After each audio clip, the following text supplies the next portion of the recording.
Yo, it's Lynn Turo, and we are back with another video. Yes, today's video is about credit, as y'all can see by the title. And if you know me, then you know credit is near and dear to my heart. I never played about credit since I was a jit. Not just playing, but no, since I was in high school when I first learned about credit. As soon as I turned 18, I applied for my credit card. I never played about credit, and it's really that serious to me. So I thought I should touch on the subject and let you all know a few tips and tricks that I've learned and that I know of. And honestly, if you feel like I don't dive into something that you know, drop it in the comments. But nonetheless, my credit score is a 776, which if you know, then you know that is very good. And honestly, I just want to give y'all a few tips and tricks so y'all can get y'all there too, either there or higher. Shoot for the moon, aim for the stars. But no. So I want to dive into what credit is and what impacts your credit and what factors goes into your credit. Me personally, I'll tell you a few details about mine, not to be too federal, but I'll tell you a few details. So my credit score is a 776, as I stated before.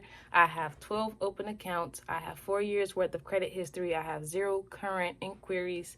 And unfortunately, I have one missed payment that I still regret to this day.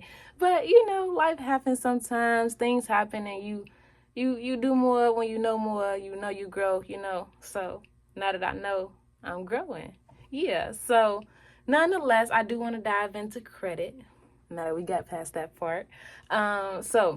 Mind you, I'm looking at a document. I created an official ebook. If you want to know more about my ebook, you can text me on Instagram or click the link in my bio on Instagram. I may or may not provide it in the description of this video, but I created a credit simplified document for people that just don't know about credit. But honestly, I'm giving y'all free game right here. Honestly, this is free game. I love y'all for free. I love y'all for free. We locked in. And if you're not subscribed, make sure you subscribe to the channel. I do a little bit of this, a little bit of that, mush it all together, and what do you get? Land to raw, shuddy. But no, let's lock in on this credit. Credit plays a crucial role in borrowing, influencing not only what you can purchase, but also when you can purchase it and who you can purchase it from. The document that I'm looking at is a guide for people wanting to know more about credit, or if you're new to credit, or you just want to check in and see what tips and tricks that I learned that you may or may not be practicing. With the pages in my ebook, I explore the fundamental concepts of credit, explore its impact on your credit score, the various credit brackets and what the brackets mean, discuss sound credit practices, and describe the distinctions among different types of credit cards because there are differences.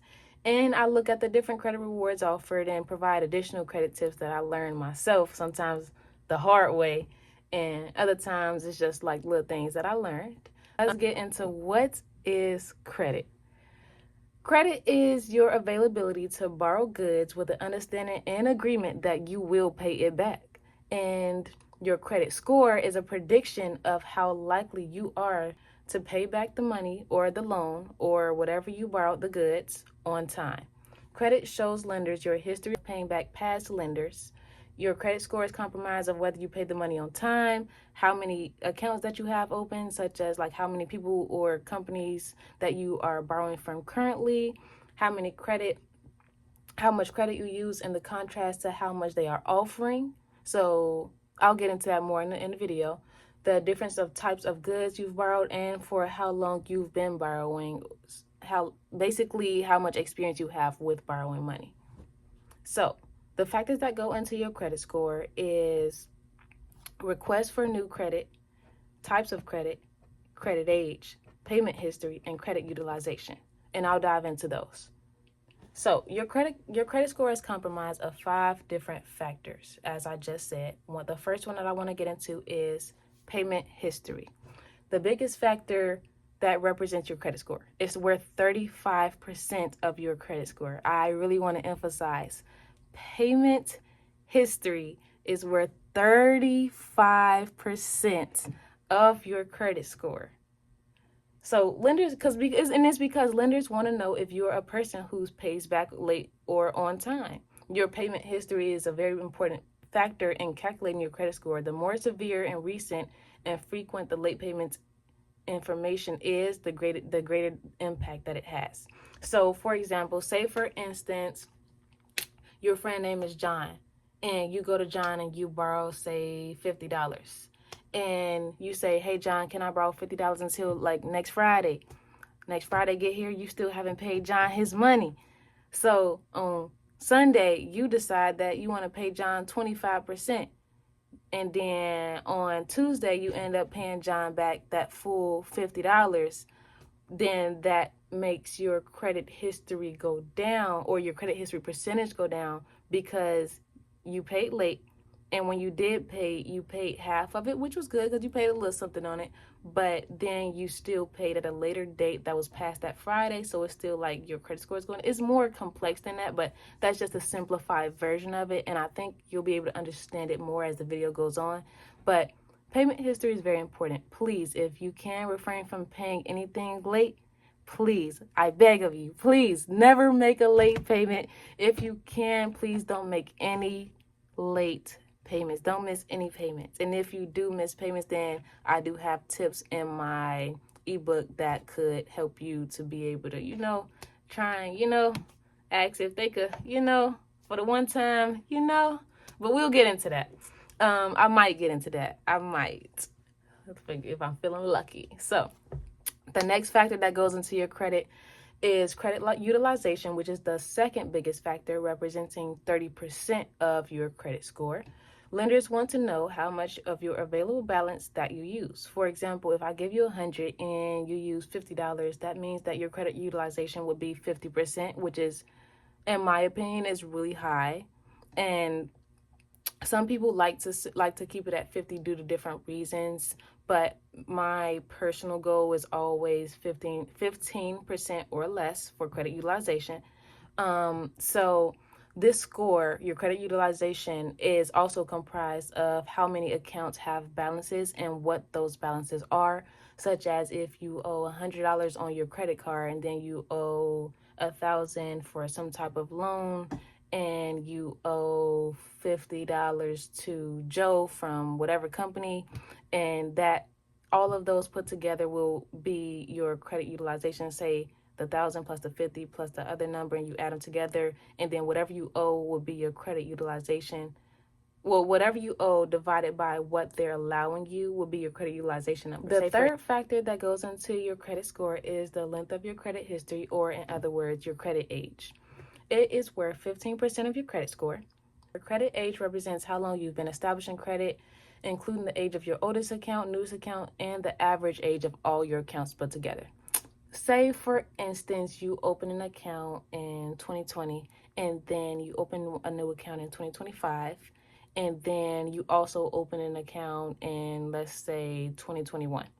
So your credit age would be, because it's 2026, your oldest credit age would be 6 years, and your newest would be 2025, which is a year ago, and then you open an account in 2021. So that would mean your credit age would be pretty low, and they look for more of a higher number when it comes to credit age, because they want to know if you've been established as a good borrower, or are you just new to this and you're just getting your feet in the water, or have you been doing this for years, and it can really show like you actually have like a valid reliability when it comes to paying back lenders. So the fourth factor that goes into your credit score is the amount of new credit, which is worth 10% of your overall credit score. So this percentage is the score that represents how many new accounts you have open, and if you've been applying for single loans or multiple credit lines. So say, for instance, you just applied for a new credit card, and then you go and apply for a car loan, and then you go and apply for a home loan. This signifies to lenders that you may be a high-risk borrower, because you're trying to open up so many different types of credit, or borrow different types of credit and goods within a short amount of time. That's why it's always good to space things out. That's just a little tip that I learned personally. The next thing I want to get into is credit scoring. So if your credit score is low, you may be denied more when trying to borrow goods. In contrast, if your score is high, you may be more likely to be approved when applying for new lines of credit. The possibility of being approved or denied is based on how high or low your credit score is, with 300 being extremely low and 800 being extremely high. So you want to aim for a high credit score, of course. Your credit score will determine what you can borrow, when you can borrow, and who you can borrow it from. So the different scores and the different brackets is what I'll be jumping into now. If your credit score is between 300 and 579, this would signify a poor credit score. It tells lenders that you are a very high risk borrower and you may only get approved for new lines of credit with your APR rate being extremely high, and or you may only get approved for secure credit lines, which secure credit lines require you to provide a security deposit, so you'll be borrowing against your own money. And if I need to make another video on that, then I will. A poor credit score tells lenders that it's a very good chance that based on your history, they won't get their money back. And if they do get it back, then it's probably going to be really late and it's going to come in increments, which may not make them want to lend you or approve you for credit applications. The next bracket would be 508, a score of 580 to 669, which would signify a fair credit score. It tells lenders that you are a fairly bad borrower, but you may also be someone with just little to no credit and you're just starting out. Your API rate will most likely be high, and you may or may not be approved only for secure credit lines again. The next credit bracket is 670 to 739, which signifies to lenders that you are a good borrower. It tells lenders that you either have little credit to base your score on, or that you are good in one area and not so good in another area. For example, if your score is within this range, you may want to, continue working on like building credit history and things of that nature, because it tells lenders that you may be good at paying back on time, but you also may have 3 different open accounts in like a very short amount of time. There's something in your portfolio that tells lender that they may want to, give you more time to build up that credit history or build up that credit age, or, work on utilization. There's something in your portfolio that tells lenders maybe not, but fairly okay as a borrower. So good credit will likely get approved for the average credit card, like student cards, the basic, the basic American American credit cards and things of that nature. The next bracket would be 740 to 799, which is where I'm at. This means you are very good at borrowing and paying back loans or different types of credit. If your score is in this range, your APR rate should be fairly low, and you should be getting approved most likely. When I say should, that means most likely. That doesn't mean in all cases, because all cases are a case-by-case basis. And all of the information that I am telling you, I am not liable for. Thank you. Your APR rate should be fairly low, and you should be getting approved for the average credit cards and most lines of credit that you apply for. You shouldn't be required to put up any type of collateral or security deposits or anything like that. I've never had to put up a security deposit. But like I said, this is a case-by-case basis, and some lenders may want you to put up that security deposit even if it's very good. But in my experience, I've never had anyone tell me that they've had to put up a security deposit when their credit was very good. So that would be concerning. And also, just a tip, if you ever put in a credit application, you can always call and ask them what in your portfolio that made them not want to give you the goods that you were trying to borrow. And other times, sometimes they'll tell you, sometimes they won't. Other times you can appeal the decision and see if they would, want to go in and manually do it. Because sometimes if you apply to receive goods, any type of goods, sometimes there's a computer system that automatically either denies or approves it. And if you get denied, you can call and be like, hey, I wanted to know this, that, and the other. And sometimes they can manually approve it. That's just a tip that I learned.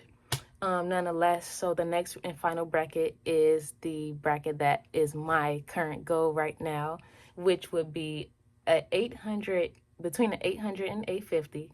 And this score would signify to lenders that you are an excellent borrower. It tells the lender that you are considerably a low risk borrower, and you should get approved for not just the average credit card, but almost any credit lines or any credit cards that you're considering obtaining, unless you've just like been trying to open up like a whole bunch of different types of credit. Because like I said, this is a case by case basis. So though, even if you have excellent credit, if there are some factors that will factor in and be like, okay, even if you have excellent credit, they still may not approve you due to some specific different things. So it's always good to seek out a credit expert if you really do have questions. Nonetheless, an excellent credit score tells lender that you are considerably a low risk borrower, and you should get approved for not just the average credit card, but almost any credit cards and line of credit you are considering. If you're in the 800 to 850 range, your APR should be very low, and having this score allows lenders to see that you are very good at paying back your debt, and based on your history with borrowing, the possibility of the lender getting their money back is very high, which tells lenders like, hey, you should lend to this person because they're very good at paying their stuff back on time. Okay, so that was a lot to digest, but I do want to keep going. So the next things I want to dive into is your statement closing date and your statement due date. It's two different things, and it's very important that you know the difference, because that is what can make your credit, because that's what extremely helped my credit. I literally could see the difference between when I learned the difference between statement closing and a statement due date. And you'll be able to see it within, I say, maybe 3 or 4. I've seen the difference within 3 or 4 months, 6 months max, maybe. But nonetheless, your statement closing date is the date that the credit bureaus will be told what your balance is. So the balance is used when reporting your credit utilization. If the balance is paid after the date, there are no fees, but a high utilization percentage will signify that you're using a lot of your allotted credit, which is why you want to keep that percentage pretty low. I like to keep mine below 10%, but 15% definitely. And until the date of your closing. You want to keep it low until the day of your closing. Say for instance, you have a credit card and your credit allotted balance is $2,000. So they say that you can use up to $2,000. You can borrow up to $2,000, and you spend $200. That means that your credit utilization will be 10%, which is a very good percentage. I like to keep my percentage low, no more than 15, around 10%. So let's say, for example, you have a credit card that allows you to borrow $2,000 and you borrow $200.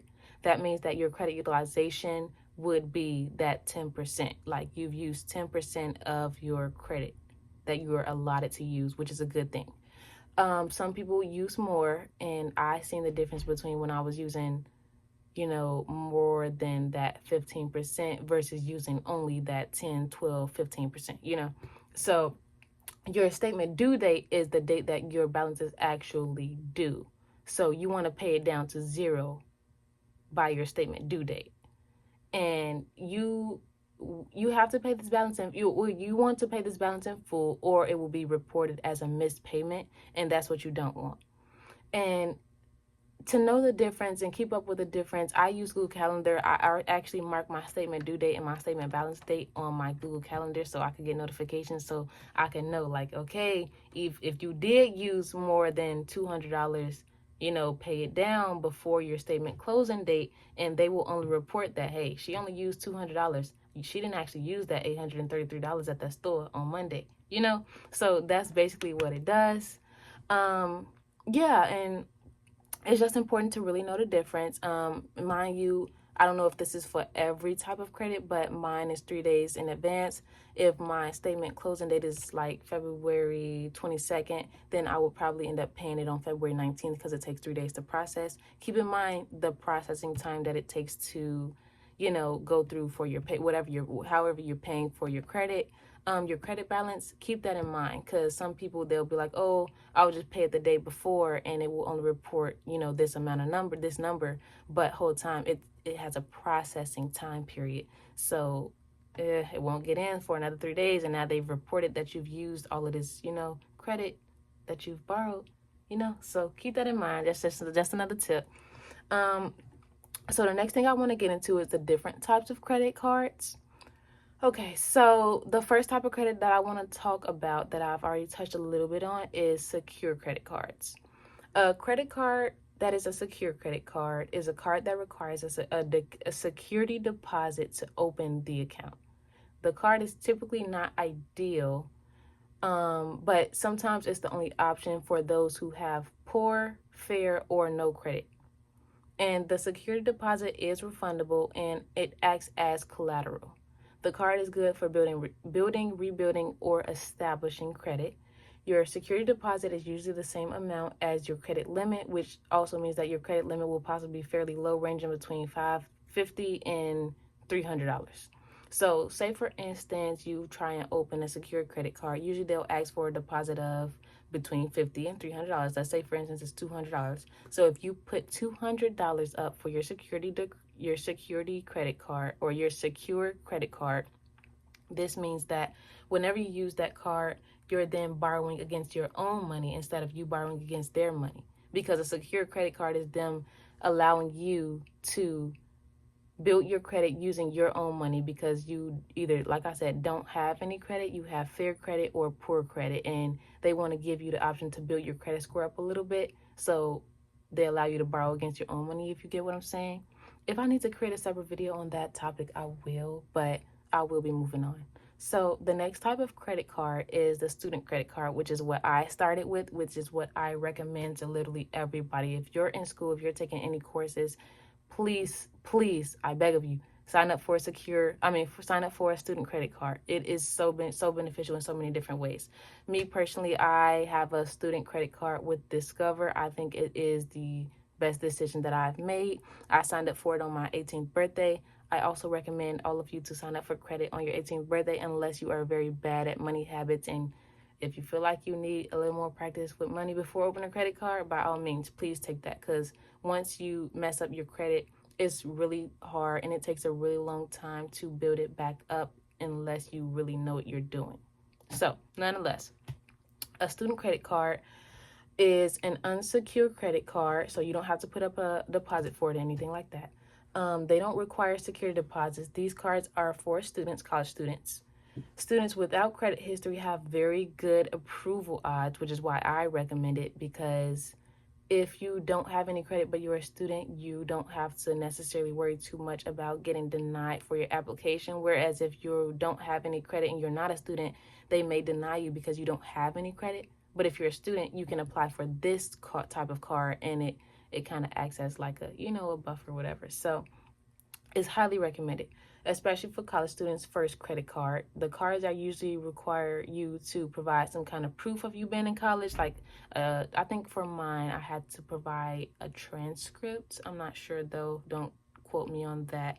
But they do require you to provide some type of proof that you're a college student. The limit can range between $200 and $1,000 when you first get the credit card, and it can go higher. That limit can go higher the longer you have the card for, but I'll dive into that more in this video. So yeah, students with low or no income can apply for the card, and these cards can come with different kinds of rewards. I'll get into credit card rewards later in this video. Also, then another type of credit card that I want to talk about are personal credit cards, which is just the average credit card.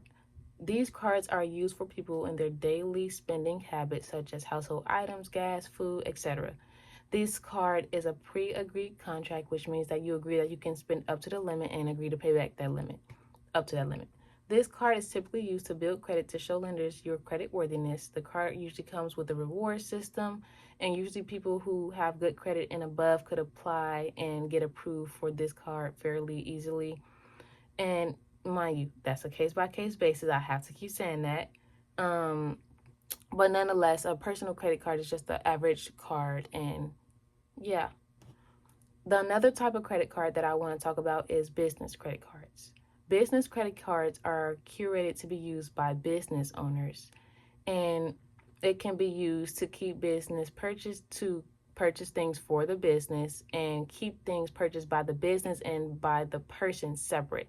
So say for instance, if you're a person that owns a business and you want to purchase merchandise for your business, these type of business cards are the type of cards that you would use instead of using your personal credit cards for that.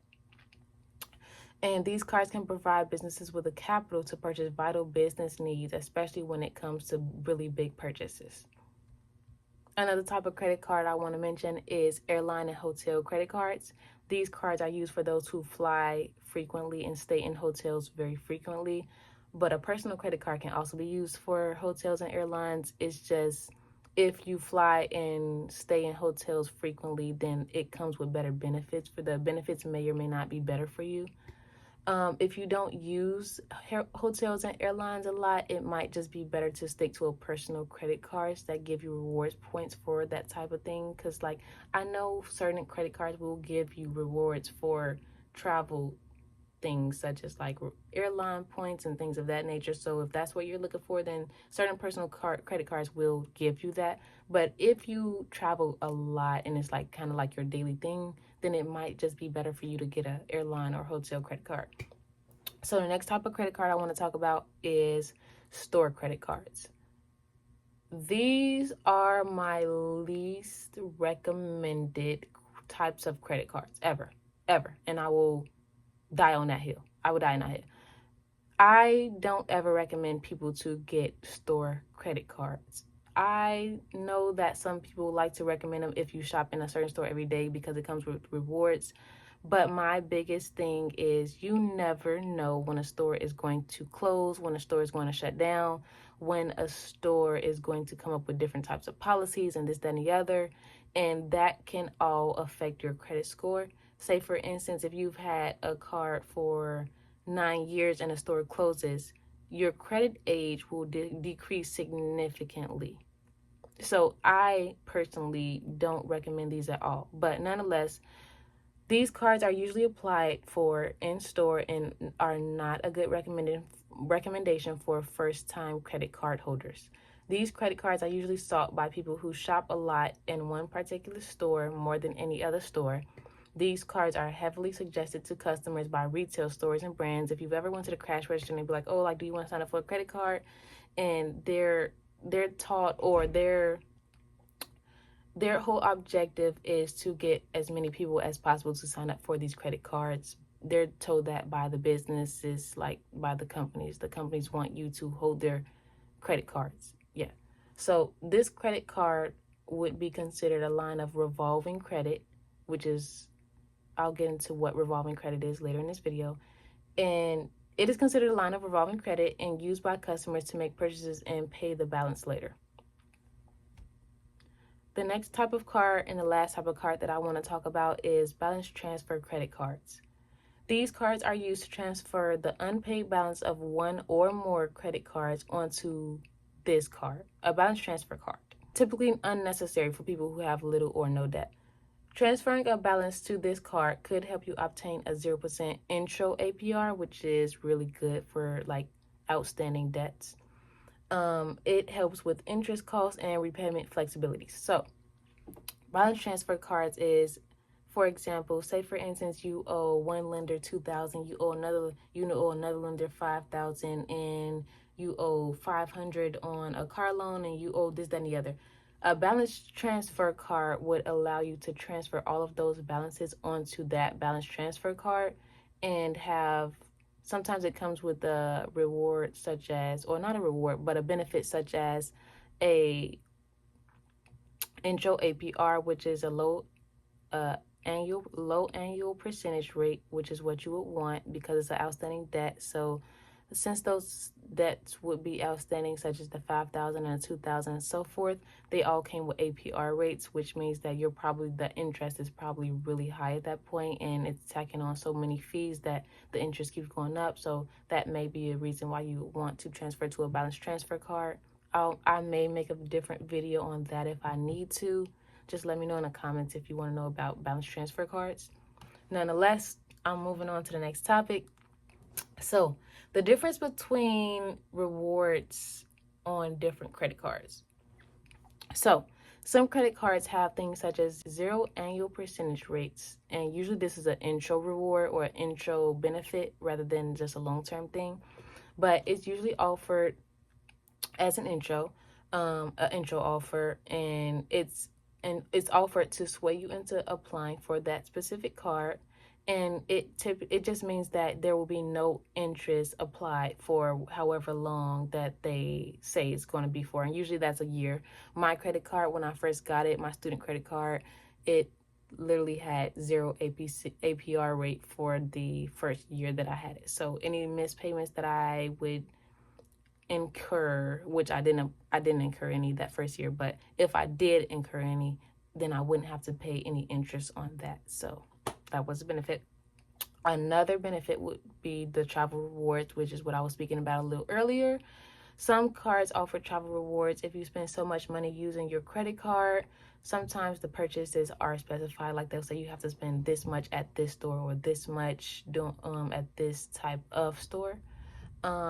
These type of cards will give you points that can accumulate throughout a specific period, and they allow the card holder free travel rewards, such as sometimes free flights, money back, or sometimes they have other travel related rewards.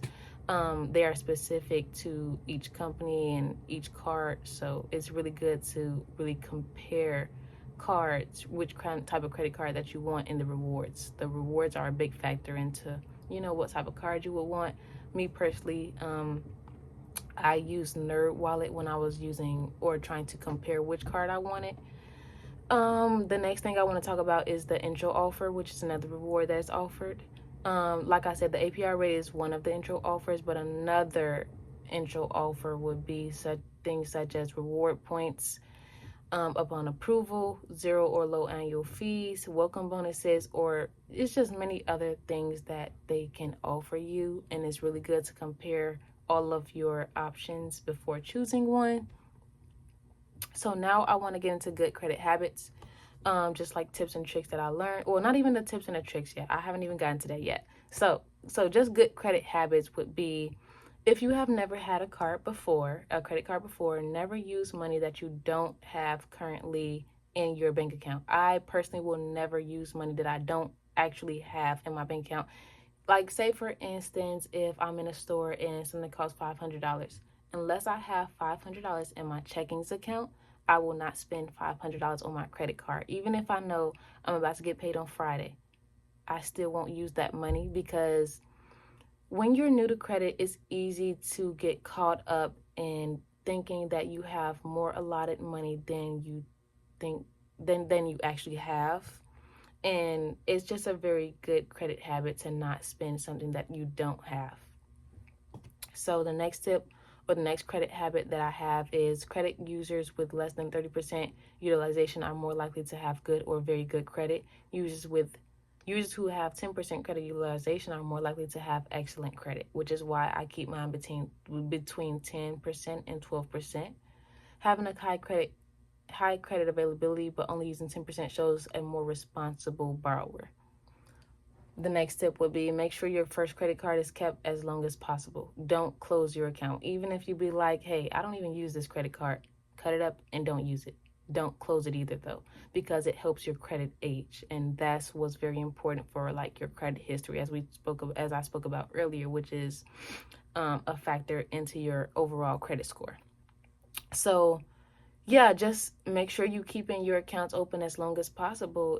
Don't get me wrong, it's good to pay off debts such as like a student loan or a car loan, and sometimes you really just want to get out of that. But keep in mind that when you close those accounts, it will affect different things within your credit portfolio. Another good credit habit is having at least 4 accounts that can be kept for 10 plus years. Some accounts you will want to close. Like me personally, I'm going to try and close my student loan accounts as soon as possible.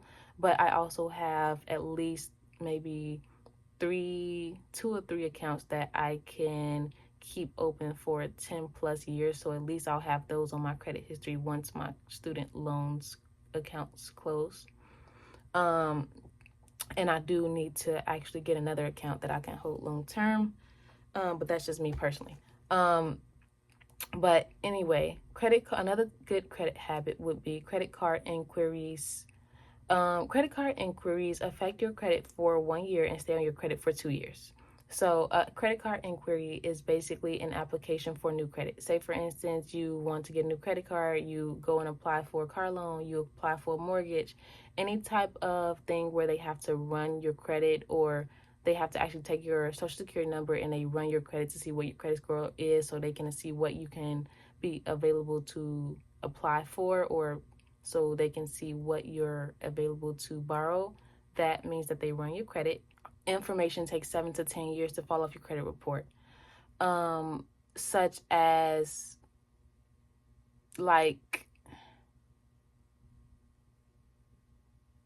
missed payments. Missed payments take 7 to 10 years to fall off your credit report. Different things take different amounts of time to fall off your credit report, but most things take 7 to 10 years to fall off your credit report. All information on your credit report can be disputed, but for the most part, you need valid reasons, and it can be disputed through Experian, sometimes Credit Karma, sometimes TransUnion. It's different things or website that you can use to dispute credit charges on your account. Another good credit habit would be that using credit cards for big purchases is a good thing. Use a card with low APR if possible. If using a credit card for everyday purchases, use a rewards cards if possible. Pay off the balance in full every month. Like I said before, do not miss a payment. Pay off the balance in full by the due date. Pay it down to the 10 to 12% by the statement closing date. Yeah. So more importantly, just make sure you're getting that paid. If anything, make sure you're getting paid by the due date. Don't report your credit card. This is something I had to learn the hard way. Thank you. Yep, I'm gonna look out for y'all on this one. Make sure that you don't report your credit card lost or stolen without paying down that balance to that 10 to 12%, under that 15%. Not saying that you should just let your credit card or whatever be stolen or lost without reporting it or anything, but honestly, just keep in mind that if you report your credit card lost or stolen, whatever balance that you have will be reported as your credit utilization. Unless you're like, oh, like I didn't make that purchase, then of course they wouldn't put that on there. But whatever purchases that you say, like, yeah, I made those purchases, those balances, or those purchases, that balance will be reported as your credit utilization, and it will report that your credit utilization was $533 spent at Victoria's Secrets trying to buy some pajamas at the mall. That's just me though. That's just me, But nonetheless, just make sure that you stay aware that when you do report your credit card lost or stolen, your current balance of whatever you claim that you spent on your credit card will be reported as your credit utilization percentage. Another good credit habit would be becoming an authorized user on someone's credit that has very good, excellent credit. It affects your credit without affecting theirs. It allows their credit to become your credit. Whatever their credit is, it becomes your credit, which can be a bad thing if they somehow miss a payment after having very good or excellent credit, and they somehow miss a payment. Now you actually to also miss the payment. But if they're very good with their credit and their score is really high, and you have your full confidence in their ability to pay their stuff on time, then by all means become an authorized user. It's an easy hack to really get a good credit score, a high credit score very fast, which then I guess if you don't have the history, credit lenders would still be able to see that like your credit history isn't long, but they would also be able to see that, your credit range is very good, excellent, so yeah. Yeah. Another good credit hack would be a very good credit habit would be every 6 months, preferably, call your credit lender and ask for a higher credit limit, which if your income hasn't increased, then I would call maybe every 12 months instead. This affects your credit. This doesn't affect your credit score. It's not a hard or a soft inquiry. It's not any type of inquiry at all. It's more so of just them hiring your limit, and it allows you to be able to borrow more. And yeah, I've had very good experience with being able to call every 6 months to get a higher limit. Yeah, so my last good credit habit would be that there is no purpose in paying off a debt if they aren't going to remove it from your report, such as if you have hospital bills on your credit that you didn't pay and you end up paying it. If they're not going to remove it off your credit, if you're not going to ask them for a contract of them stating that, hey, we'll remove this off your credit if you pay it, then there's no point in paying them. Well, I'm not going to say no point in paying the money, but it doesn't necessarily benefit you as much as it could if you were to have them to let you know, like, hey, if you pay this, we'll remove it off your credit. It's just better to have it, and especially in writing, because if you don't have it in writing, then it's just words. And just these, I guess I'll dive into like my extras that I've learned. So seven, like I was saying earlier, 7+ years is considered to be a very good credit length history. That's the goal, to have 7 years of credit history. Your annual fees is a yearly fee that some credit cards require the card owners to pay in order to hold the credit card. My credit card doesn't have that, but some cards do, so you may want to take that into consideration when choosing your credit card. Auto loans, personal loans, and home loans. Your approval for these kind of loans depends on your credit ratings and your credit score, just as everything else. Student loans usually have high approval odds, but in contrast to what people believe, you can get denied for a student loan due to your credit history, your credit score, insufficient application information, and other factors. Um, Credit checks. Credit checks are available for free once a year at annualcreditreports.com. Your credit report will contain information about your identity, credit history, and activity, and information from certain public databases. It's good to check that every once a year that they allow for, just to make sure that there has been no stolen identity, to make sure that everything is everything that it's supposed to be and you don't need to dispute anything, because Experian can report things, Credit Karma can report things, your credit card can report things, but sometimes everything isn't being reported accurately. Other times, sometimes your information gets stolen and you didn't know, and there's different things on your credit that shouldn't be there. Sometimes you'll have things that were supposed to be removed and they weren't removed. So it's just very good to check that once a year. The credit bureaus are Experian, Equifax, and TransUnion. These are the major credit bureaus. These bureaus have different things in each report because the bureaus obtain their information from different sources, which is why there usually are small differences in each reporting scoring. For instance, one might say 691, one might say 700, the other one might say 650. But I would say the biggest thing is just make sure there aren't huge gaps, because if there are like really huge gaps, then that may be something you should look into to see like why that gap is so big, and if there's things that shouldn't be on there, and so forth. Credit scoring companies. Credit scoring companies collect more specific information. Credit scoring companies such as VantageScore and FICO collect information based on medical payments, apartment rental payments, insurance claims, etc. This score report can affect your ability to get a job and or rent an apartment. So credit score is very serious. It's nothing to play with. Another thing is cash advance. Cash advance is when you borrow cash versus borrowing against your credit limit. Okay, so when you get a credit card, typically, you will have a limit for your credit that you're allowed to use in credit, but you'll also be given a limit for what you can use for your cash advance. These two usually come with their own APR rates. And a cash advance is used for me personally only in extreme emergencies. I've never actually used it before, but if I really did need to, if I really got into like a really bad emergency and I really didn't have any other option, this is when I would use that cash advance. It's obtained by usually calling your credit companies credit card companies, sometimes there's an app that you can use, and you can just like go into that and do it. But some other times you'll have to call your credit company. Sometimes you can go to an ATM or a person, the teller at the bank, and let them know like, hey, I want to take out a cash advance. Another thing is line of credit. In contrast to revolving credit, a line of credit has a set end date or terms for a time period that you can pay the debt back. For example, this could be auto loans, student loans, mortgages, etc.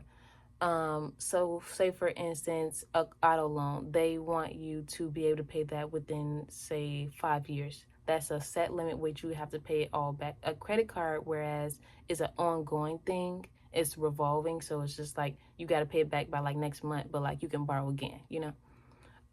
So and now I want to get into revolving credit, which is what I was just explaining. This account stays open until the lender or borrower decides to close the account.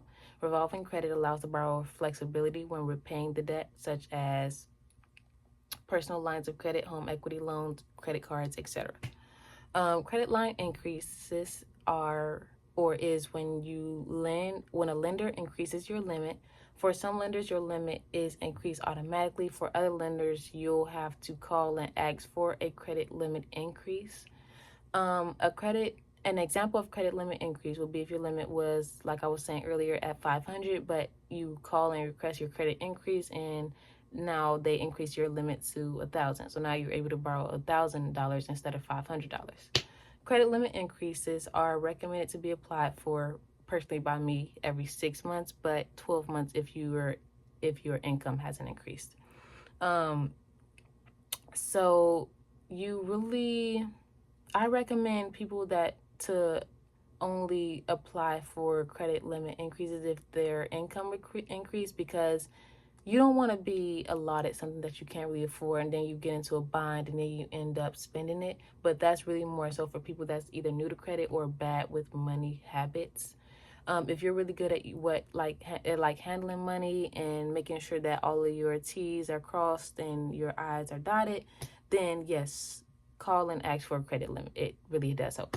If you think you can, like I said, if you think you can manage a higher limit, maybe, yeah, call and ask for that higher limit. Okay, the last thing I want to touch on is closing accounts. Closing accounts isn't always a good idea, but it always isn't the worst idea either. Sometimes it's necessary, and that's just what that is. Shutting down or paying off an account can potentially cause your credit score to decrease. It's important to learn the ins and outs of credit because everyone's credit factors are different and none of it is black and white. Taking care of your credit is a long-term responsibility, and you should always know what your credit score is. Most lenders offer monthly annual credit score reports, but there are some sites, apps, credit lenders, and other types of lenders that they don't let you know what your credit score is, so you may have to manually go in and look on Experian, TransUnion, Discover, Karma, or whatever you use to check your credit score to look and see what your credit score is. But nonetheless, consulting a credit specialist could be a good decision in some extreme situations. For many people, all credit information needed can be found online through credible sources. Everything I've said in this video, use at your own risk. I am not a credit expert. These are just the tips and tricks that I've learned and I've had looked over by a financial expert myself. So yeah, all information is in the document and that I've given is subject to change. I'm not in any way liable in any way whatsoever for your use of the information found in this document or in this video, for the information for the information contained in any of my websites linked on this on this video or in the document. But nonetheless, if you have any questions, feel free to ask. I'll always give my perspective from what I know that I've experienced, and it's really to each his own. But yeah, that was Credit Simplified with Lancy Raw. This is a pretty long video, but it was definitely needed. And honestly, there's more things in the ebook that I could have touched on, but I felt like it wasn't necessarily something that I wanted to do. So you have that. If you do want to check out the ebook, then, you know, text me on Instagram. I may or may not have a link in my bio on Instagram. Don't know if I'm going to put that there or for how long it will be there. So, you know, just let me know. But yeah, so that was Credit Simplified with Lancerol. Let me know how y'all like the video. This video is a little bit different because there's not really much too many edits. I'm kind of just talking to y'all, coming to y'all, talking to y'all. No edits, no really, you know, too much going on. But yeah, let me know what videos y'all would like me to make. If y'all want me to dive into any specific thing that I talked about throughout this video, just let me know that too. I might make a separate video, like shorter video on like different things that I could have touched on more. As far as credit, the one thing, if I had to leave y'all with anything, is don't miss any payments. Just stay up to date on everything, really. But more so than anything, don't miss any payments, any of them. Don't miss not one. And if you do miss a payment, I got tips and tricks in my ebook on how to, you know, do the, you know, for the one time, you know. So you might need that, you know. But nonetheless, it's Lindsay Raw, and we're gone.